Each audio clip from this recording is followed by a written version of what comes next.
الحمد لله رب العالمين والصلاة والسلام على سيدنا ونبينا محمد وعلى آله وصحبه أجمعين. صلوا على رسول الله. اللهم صل وسلم وبارك على سيدنا محمد صلاة تفتح لنا أبواب الرضا والتيسير وتغلق بها عنا أبواب الشر والتعسير. أنت مولانا فنعم المولى ونعم النصير. اللهم إنا نسألك علما نافعا ورزقا طيبا وعملا صالحا متقبلا يا رب العالمين. اللهم فقهنا في الدين وعلمنا التأويل. السلام عليكم ورحمة الله وبركاته. Assalamu alaikum. How are you? I'm actually getting chips and Kroger's yesterday. I wanted to give you salam, but I was too far. Alhamdulillah. I want to start you all with a beautiful, rare story. Okay, this story or this incident is mentioned about Abu Hanifa seeing Allah Azza wa Jal 99 times in his dream. How many times? 99. This is not just Abu Hanifa. It happened to Imam Ahmad. It happened to many of the great scholars. And this is something that is thabit, something that is known, okay? It's not something that's ajib. May I ask Allah subhanahu wa ta'ala, maybe you'll be gifted that. But this incident is mentioned in Ibn Hashit ibn Abidin, and also mentioned in Akhbar Abi Hanifa al-Saymari, and that he passed away 436. In manuscripts, so the published one, it's not mentioned. Is it tilted a little bit? The camera? Yeah, mumkin shwiya. Just a little bit, Yeah, just a little bit. Khalas, this is better, it's fine. Yeah, no problem. Khalas, da'hu. That's fine, it's fine. As long as they can hear me. Aham shay.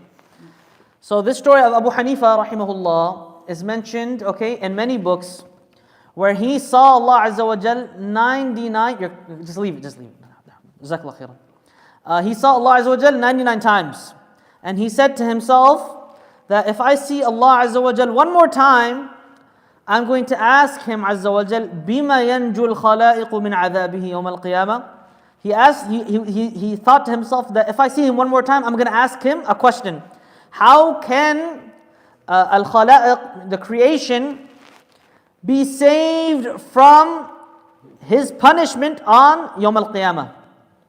And so he saw Allah Azza wa Jal for the 100th time. Okay? And so he asks this question. He says, يا رب عز جارك وجل ثناؤك وتقدست أسماؤك بما ينجو. And then he asked the question. And so Allah Azza wa Jal subhanahu wa ta'ala says to him, whoever says in the morning and the evening, سبحان الأبدي الأبد سبحان الواحد الأحد سبحان الفرد الصمد سبحان رافع السماء بلا عمد سبحان من بسط الأرض على ماء جمد سبحان من خلق الخلق فأحصاهم عدد سبحان من قسم الرزق ولم ينس أحد سبحان الذي لم يتخذ صاحبة ولا ولد سبحان الذي لم يلد ولم يولد ولم يكن له كفوا أحد. If he says this in the morning and the evening, he has been saved from my punishment. Allah. So say Subhanallah. Subhanallah. What an amazing story and incident. This is reported in many books, and like I said, you won't find this in the printed version of Akhbar Abi Hanifa al-Saymari, but it is in the manuscripts. Okay, and he passed away 436. Okay, that's a very, very early text. Okay, so the place of recitation is what we're covering today. We ask Allah subhanahu wa ta'ala to allow us to benefit from the knowledge of Al-Imam al-Nawawi, rahmatullahi alayhi. He talks about the places a person is good for, the best places for a person to recite the Quran, and the places that a person should avoid. Just off the top of the head, let me ask you now. What is the best place to read the Quran? Masjid. What are places that you should avoid? Bathroom. It's common sense, right? So these are things that common sense that should lead you to them. But I'm going to tell you what the scholars have said, okay? So Imam Nawawi, he says, a clean place. It is recommended, mustahab, that recitation of the Quran be in a carefully chosen and clean place. A place free of distraction, a place where you can get closer to Allah subhanahu wa ta'ala, a clean place. And because of this, a group of scholars, many ulama, they recommend reciting in the Masjid, since it combines cleanliness and nobility. What better place than Al-Masjid? And the better the Masjid, the better the place. Masjid Nabawi, Masjid Al-Haram, Masjid Al-Aqsa. Allahumma haril Masjid Al-Aqsa, Ya Rab. Ameen. May Allah allow us to visit, Ya Rab. I went, I think, 2000, 2019 or 2018 or 17. Beautiful, beautiful, subhanAllah, Masjid al-Aqsa. Huh? Ya Rab, Ya Rab, may Allah allow us, Ya Rab. And it achieves another benefit, okay? Coming to the masjid to recite Quran, there's a second benefit to it. Because when you come to the masjid, there is a fadilah that you can only get here. And that is the reward of i'tikaf. The reward of i'tikaf. I'tikaf is not just in Ramadan. Okay, i'tikaf, the mandub, the recommended one. Anytime you come in the masjid, you make the intention, Ya Rab, I'm going to be in the masjid for an hour, 30 minutes, however long. Ana mu'takif. Ma fi illa ibadatik ya Rab. And so you will get the reward of the salah, of the jama'ah, and the reward of the i'tikaf. Be honest, how many of you forget this? To do the niyyah of i'tikaf. Everyone forgets to do the niyyah of i'tikaf. Every time you come, make this intention. That I'm going to come, however long I'm here, Ya Allah. I also make the intention of i'tikaf. Because a person will be rewarded based off of their intention. You will be rewarded based off your intention. Someone comes in here and ala tul, I started my salah. Okay? Does he have time for tahiyatul masjid? No. But in his heart, he would have done tahiyatul masjid. So he joins me with the intention of tahiyatul masjid and the 2 rak'ah of, that is recommended after wudu, and he's joining us in jama'ah. Then he will get how many reward? Triple reward for this and that as well. But for someone who just comes in, I just want to pay the jama'ah, the niyyah is less, so the reward will be, there will be some tafawut, you see? So make the intention of i'tikaf. I'm going to go into the rules of it. Anybody who sits in a masjid who should intend i'tikaf, whether he sits for a short time or a long time. Upon entering the masjid, he should intend such a spiritual retreat.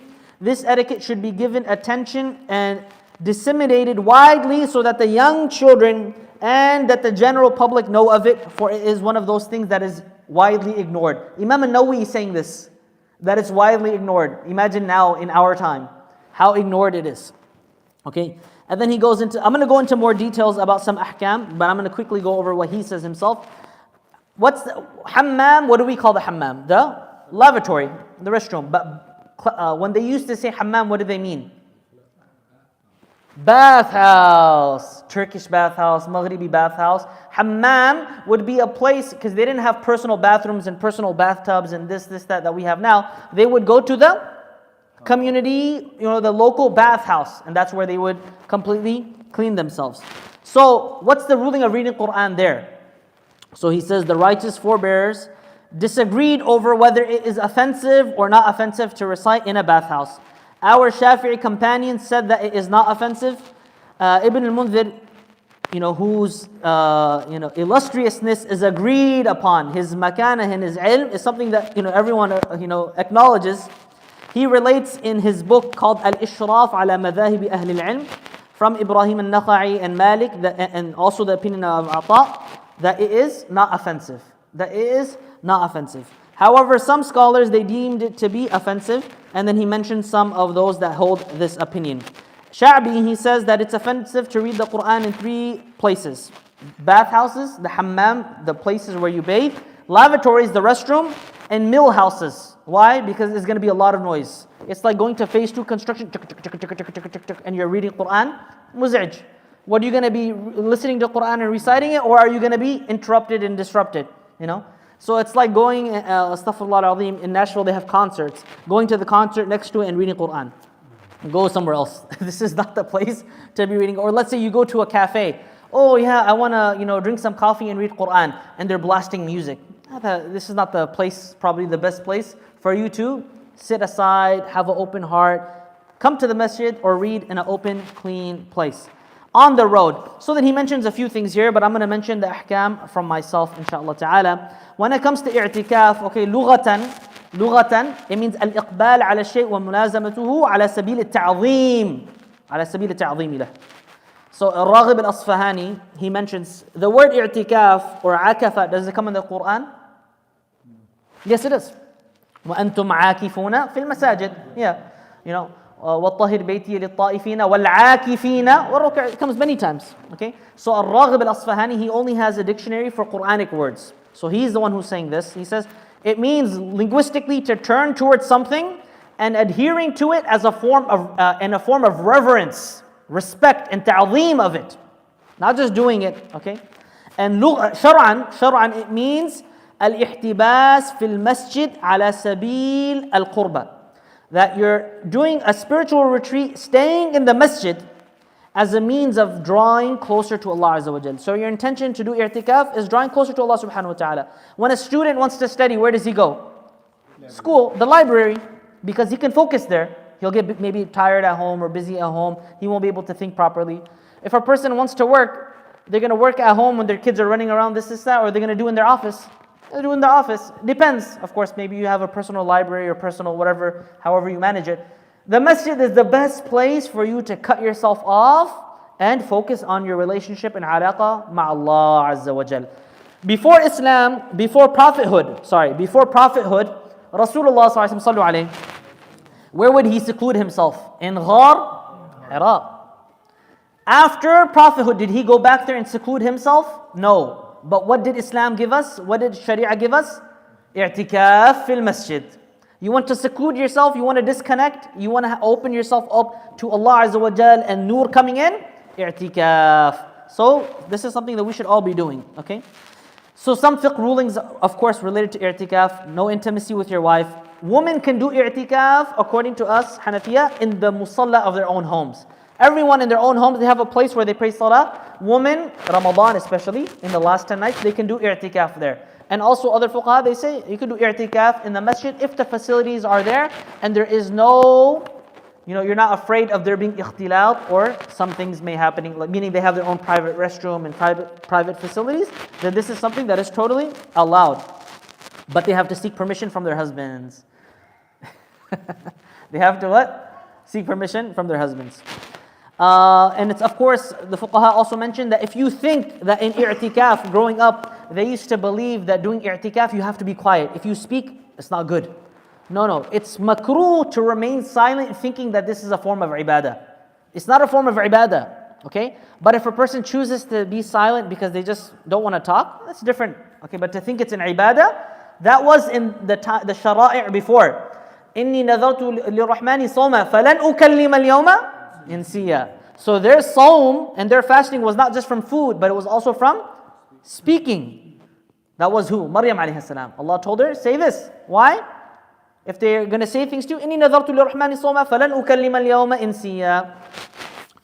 Okay, now I'm going to give you a khulasa, a summary of all of the madhahib in regards, very quickly, within a few minutes, about the places where Quran recitation is recommended and where it is disliked, and some masail that I also did research of because it was a part of my PhD thesis. Okay, it is recommended that mustahab, according to Jumhur ulama, that of course all of the ulama, that Quran should be recited in a clean and proper place.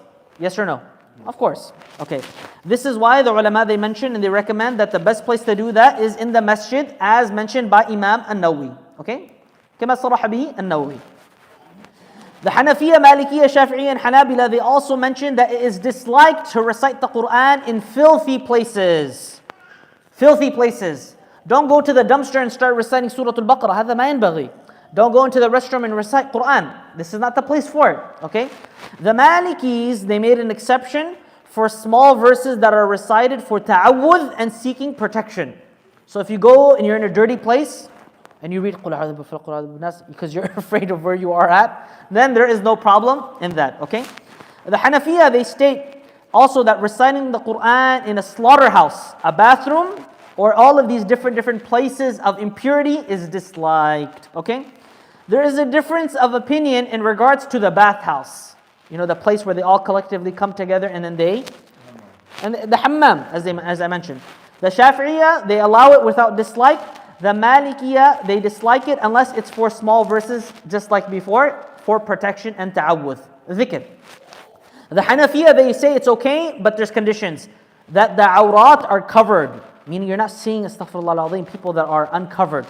That they have nowadays in those restrooms and the gyms. This should be completely avoided. If you know that the gym restroom, and I'm mentioning this online as well, that the restroom that you go to in the gym, the public restroom, there's going to be people walking around, a'udhu billah, without clothes, then you have to find another restroom. You cannot go in there. If there's a chance, 50-50, 40-60, whatever it is, that you know that you may come across, your eyes may come across another male that is not clothed, then you're not supposed to use that restroom. It is not allowed, and you have to find, and alhamdulillah, alhamdulillah, all of these gyms and all of these facilities, they also usually have private rooms and private places that a person can go and use it, like Lifetime Fitness and all of these. They also have individual restrooms that a person can use. But this is something that shabab, they ignore. They go to the gyms and they think it's okay because they grow up in public school having to do these sort of things. So also if you have children and you have youth, let them know that if this is happening in their gyms and their, the PE time, that they have to avoid this, that they cannot be looking at other men, astaghfirullah al-azim, without clothes. Same with sisters. The awrah, it only applies in front of the opposite gender? No, you also have to cover in front of your own gender too. Women cannot be in front of women just completely unclothed. They also have a certain boundary that they have to cover. Men also have to cover between their knees and their belly button in front of other men. So this is usually what is neglected, but this is very important for us as well. So they allow it if the private parts are not exposed and if the place is clean, okay? If someone is going to be sitting in the hammam, those spas and salons. If you go overseas, sometimes in Saudi or Maghrib or Turkey, you go to the spa for like an hour, 2 hours, and in between there's like times where you're resting and you read Quran and you're covered. ما في إشكال, okay? There's no problem in that. Abu Hanifa, rahimahullah, as mentioned here, he disliked reciting the Quran near graves, but his students, they permitted it. And the majority of the ulama of the Hanafi madhab, they follow the opinion that it is allowed based on many reports. And even that report that Abu Hanifa disliked it, I have fi nafsi shay. Did he say it? Where is it said? Allahu a'lam. We have to look into this. But Ibn Umar, radiallahu an, he used to recommend what? Reciting the beginning and the end of Surah Al-Baqarah at the grave, at the qabr. I'm sure if you grew up in Muslim countries, what do they usually go and recite at the graves? Quran. Yeah. And there's also the hadith, Sunan Abi Dawud, Iqra'u Yasin ala mawtakum. Read Yasin upon mawtakum. There's two different ways to understand this. It could mean that recite Yasin upon those that are on the verge of dying, meaning they're on their deathbed, so that you remind them through the message of Surah Yasin to say, La ilaha illallah Muhammadur Rasulullah. Or when they passed away and you go to their qabr and you read Yasin, that's also another valid interpretation that the scholars mention. We're almost done. The Hanabila, they say that reciting in the marketplaces, the aswaq, is disliked. Why? There's noise, and especially nowadays, you go to the Green Hill Mall, this, that, nisa ariyat, and music is playing, and haram is happening. Is this the place to read Quran? Ma tawqa. There was a person I saw, those da'wah brothers, they open their channels on YouTube and then they go give da'wah on the street. A lot of them, they speak without knowledge. And so one of them, he is on the beach. MashaAllah, tabarakallah. Beach, California beach. What's happening there? Jama'atul Tabligh and dhikr of Allah subhanahu wa ta'ala and Quran? No. Women are literally just ariyat and whatever else is happening there. And he's playing Quran loudly for da'wah. Ya Rajul. You're making people and they're doing all of these disgusting things. Hear Quran. When I saw that, I said, do da'wah with your tongue, but to play Quran and force them to hear it. You know what I hate? Also, I have to say this. In America, I hope Mr. Trump or whoever gets elected next, okay, puts a law where people cannot play music loudly. مزعج جدا. You're just peacefully sitting and people are driving by. يخرب الشارع, يخرب كل الدنيا. You cannot focus in your own home. The upstairs neighbor, the downstairs neighbor, You run away from music and it's still coming in your own house. You cannot run away from it. And who are you going to complain to? Allah Azza wa Jal. That's all you have. وإليه المشتكى. So Imam al-Nawawi, he also mentions that it's disliked when a person is drowsy to recite the Quran. Because you might make a major mistake. You might say something that is incorrect. So it's better to take rest. The Hanafiya and the Shafi'iyya, they state that reciting the Quran whilst walking on a road is permissible. يعني أنت ماشي في الطريق وتقرأ القرآن, no problem in that, okay? So long as you're not getting distracted. Let's say you're walking on Nashville Broadway. ألف لام ميم ذلك الكتاب لا ريب فيه هدى يا رجل. You're going to get distracted up and down. What's happening? People are drunk. This is happening. That is happening. Probably not the best place to be reciting Quran. And it also depends on the itqan of a person. Some people, they recite Quran, it just flows out of their mouth. flows out of their mouth because of how strong their hifz is. Like if you're reading Fatiha, you don't have to think about it. So it's a little bit different. In a book titled Ghunyatul Mutamalli, okay, it's mentioned that reciting while walking or working is permissible if the person is attentive and not distracted by walking or work. The Malikiyya, they allow it without dislike. Imam al-Nawawi mentions that Imam Malik disliked it, okay? But if you look at the madhab itself, it's not disliked if the person is walking between his own town. But if you're walking in the marketplaces where you know you're going to get distracted, then this should be avoided because you're going to be distracted while reciting the Quran. Can you recite the Quran whilst lying down? Yes. Rasulullah sallallahu alaihi wasallam, he would recite the Quran. كان يقرأ القرآن ورأسه صلى الله عليه وسلم في حجر عائشة. He would be in the lap of Aisha, lying down, his head lying down, and he would be reciting Quran. So this is something, of course, that is valid. A few issues that I'm going to mention very quickly. Can you listen to the Quran whilst you are in the restroom? Let me explain. If it's unintentional and you are in a Muslim country and the Imam is praying out loud with the loudspeakers, or you're in the masjid and you hear me, is it impermissible? You have no choice. Of course it's permissible. But then don't repeat after the Imam. He's reading and you're like, oh, I know this surah. Let me read. Don't read it when you are in the restroom. What if you do it intentionally? Someone, for example, he says, I want to, take a nice long shower. Let me put the Quran in the closet, the walk-in closet or outside, and let me put it loudspeaker, and then I could take a nice shower and listen to all of Surah Al-Kahf. هذا جائز? Should be avoided. Common sense should be avoided. What about if you put the phone or the speaker in the restroom? No way. Quran in the restroom? لا ينبغي هذا. لا ينبغي أبدا. Okay? What about when you're sleeping? Some people, Quran for them is like a lullaby. Lullaby, astaghfirullah al-azim, I shouldn't use lullaby. But it's so peaceful to them, their heart becomes in tuma'nina, and they just fall asleep. Whenever I would go on long road trips with my parents, they would put mishari, ala tool. So is it allowed? Yes, it's allowed. Of course it's allowed, okay? Some people, they get peace in their heart when they listen to Quran, okay?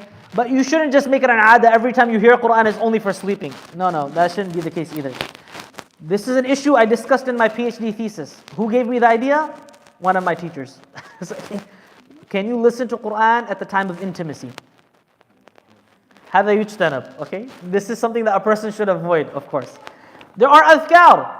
There are adhkar at the time of intimacy that the Prophet ﷺ taught us. Dua.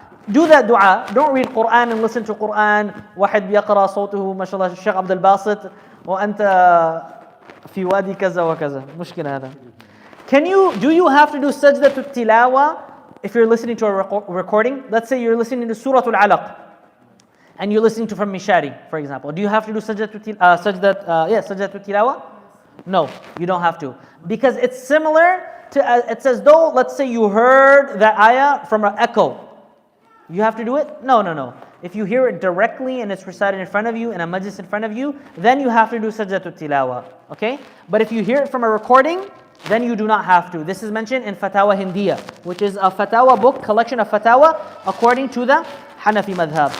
Can you listen to Quran recited by women? Big question. There's a lot of female reciters out there in the world. Can you listen to Quran recitation from women? Yes, you can. But أنت رجل خليك تسمع للرجال. If you're a man, listen to men recite, unless you have students or there's a need for it. Other than that, a person shouldn't be going on YouTube, female reciter of Quran, mujawwad, tajweed, nice recitation. هذا, this is not good. It should be avoided. Let me go into this issue first. But is it permissible? Of course it's permissible. It depends on the person. If you're listening to it and you have something in your nafs, you're doubtful, or you're listening to it for another reason, then this is really astaghfirullah al-azim. Quran of all things, But is it impermissible? No, it's permissible, of course. Look at all of the Quran competitions in the world. Do sisters compete, yes or no? 100% they compete. Who's judging them? Men. Is it published online? 100%. So is it impermissible then? Of course not. All of the ijazat of Quran, do they not go through women? Many ijazat of the Quran, they go through women. غصبا عنك وغصبا عني. Whether we like it or not, the ijazat of the Quran, they go through women. Some of the greatest scholars in the world had female teachers and had female students. هذا شيء عادي. So it is 100% permissible to hear the recitation of women.